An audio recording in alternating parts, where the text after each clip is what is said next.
जिस पर कोई भी ठोस है, जिस ताप पर कोई भी ठोस द्रवावस्था में बदलता है उसको गलनांक कहा जाता है, और जिस ताप पर कोई भी द्रव वाष्प में बदलता है तो उसे क्वथनांक कहा जाता है।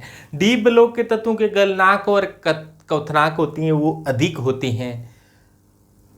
ये बात करें अपने 3D श्रेणी की, 4D श्रेणी की, 5D श्रेणी की, तो जैसे जैसे आवर्त सारणी में नीचे जाते हैं, जैसे तिजोरी, हाफ, विक्रम, नवाब टैंक, डूबा, तिजोरी हाफ रफ, तो ये तो अब नहीं खोजी गई है, सभी रेडियो एक्टिव है।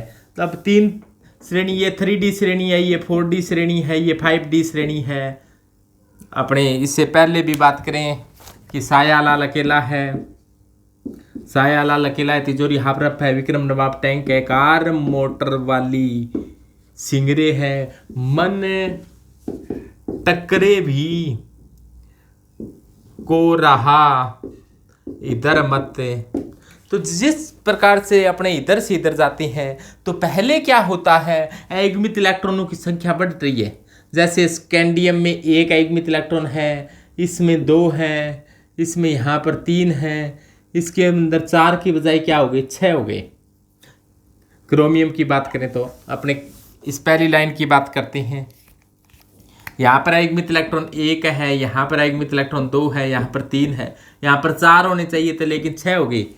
क्यों 6 हो गई? जैसे क्रोमियम का इलेक्ट्रॉनिक विन्यास क्या होता है, D5 और 4s1, तो इसके अंदर क्या हो गए, 6 अयुग्मित इलेक्ट्रॉन हो गए, और इसके अंदर क्या हो गए, 5 अयुग्मित इलेक्ट्रॉन है। तो इस प्रकार से पहले अयुग्मित इलेक्ट्रॉनों की संख्या बढ़ी, जैसे जैसे अयुग्मित इलेक्ट्रॉनों की संख्या बढ़ रही है वैसे वैसे गलनांक और क्वथनांक बढ़ रहा है। लेकिन क्रोमियम में अधिकतम हो गया अयुग्मित इलेक्ट्रॉनों की संख्या, तो गलनांक और क्वथनांक क्या हो गया, ज्यादा, गलनांक क्या हो गया, इसका ज़्यादा हो गया। यानी कि गलनांक है, मेल्टिंग पॉइंट है, वो अयुग्मित इलेक्ट्रॉनों की संख्या बढ़ने पर बढ़ता है। तो देखो कार के बाद में देखो क्रोमियम के नीचे मोलिब्डेनम है, उसका ज़्यादा होता है। यहाँ पर कौन बैठा है, उस कॉर्नर पर मोलिब्डेनम, और टंगस्टन सबसे ऊपर बैठा है। तो कार मोटर वाली का गलनांक अपने वर्ग में क्या होता है, सर्वाधिक होता है। इसके बाद के अंदर आगे वाला मन टकरे भी, इनमें देखो D5 विन्यास है, D5 है और S2 विन्यास है। तो ये एक स्थायी विन्यास है, D5S2 स्थायी विन्यास होने के कारण ये सहसंयोजक बंध बनाने की कम प्रवृत्ति रखती है, इसीलिए इनका गलनांक थोड़ा सा क्या हो जाता है, कम हो जाता है। देखो यहाँ पर गलनांक में क्या आ रही है, कमी आ रही है, लेकिन आगे वाले तत्वों का थोड़ा सा गलनांक बढ़कर फिर वापस कमी आती है, क्योंकि वहाँ पर अयुग्मित इलेक्ट्रॉनों की संख्या कम होती जाती है। जैसे जैसे अनपेयर इलेक्ट्रॉनों की संख्या बढ़ती है गलनांक का मान बढ़ता है। अनपेयर इलेक्ट्रॉनों की संख्या अधिक हो गई तो गलनांक और क्वथनांक का मान अधिक हो गया। अनपेयर इलेक्ट्रॉनों की संख्या जैसे जैसे कम होती है तो ये मान क्या हो जाते हैं, कम हो जाते हैं। सबसे ज़्यादा गलनांक होता है वो टंगस्टन का होता है, और इसीलिए बल्ब है उसके फिलामेंट, बल्ब के जो फिलामेंट होते हैं ये वाले, ये टंगस्टन के होते हैं। ये इस प्रकार से बल्ब होता है, बल्ब के जो फिलामेंट होते हैं ये वाले, ये टंगस्टन के बनाए जाते हैं ताकि इनके गलनांक क्या रहें, ज़्यादा रहें। और ये 3400 से ऊपर गलनांक होता है टंगस्टन का। तो जैसे जैसे अयुग्मित इलेक्ट्रॉनों की संख्या बढ़ती है गलनांक के मान में वृद्धि होती है।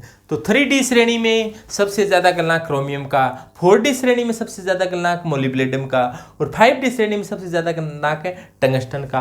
आवर्त सारणी में सबसे ज़्यादा गलनांक किसका होता है, टंगस्टन का होता है। टंगस्टन चोटी पर बैठा है, यानी कि टंगस्टन W का गलनांक है वो पूरी पीरियोडिक टेबल में सर्वाधिक होता है।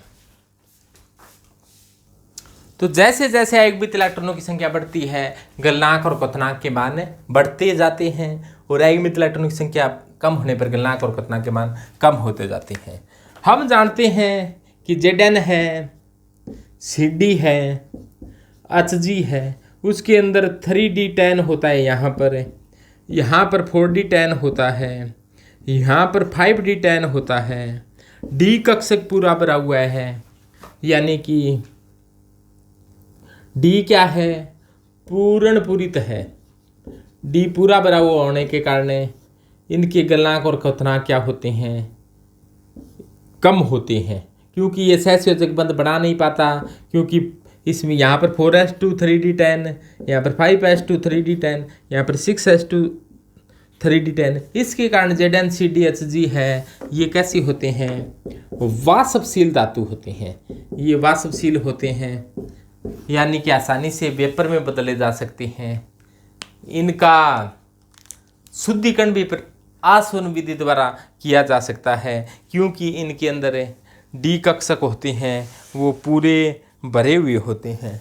और हम जानते हैं कि जिनका D कक्षक पूरा भरा हो, जैसे जिंक की बात करें, जिंक का एटॉमिक नंबर 30 है, तो इसके पहले आर्गन निष्क्रिय गैस आती है 18 पर, उसके बाद में 2 इलेक्ट्रॉन 4s में भरे जाते हैं, उसके बाद में 10 इलेक्ट्रॉन D में भरे जाते हैं। तो 3D के अंदर टोटल इलेक्ट्रॉनों की संख्या हो गई है यहाँ पर 10, 1 2 3 4 5 6 7 8 9 और 10। तो इस प्रकार से D 10 पूरा भरा हुआ है, 4s भी पूरा भरा हुआ है, तो फुल फिल्ड ऑर्बिटल है। Half filled and full filled orbital are more stable. आधे भरे हुए पूरे भरे हुए कक्षक ज़्यादा स्थायी होते हैं। ज़्यादा स्थायित्व के लिए इन्होंने क्या किया है, ये मोर स्टेबल हो गई, जिसके कारण इसके स्थायित्व के मान में वृद्धि हो गई है।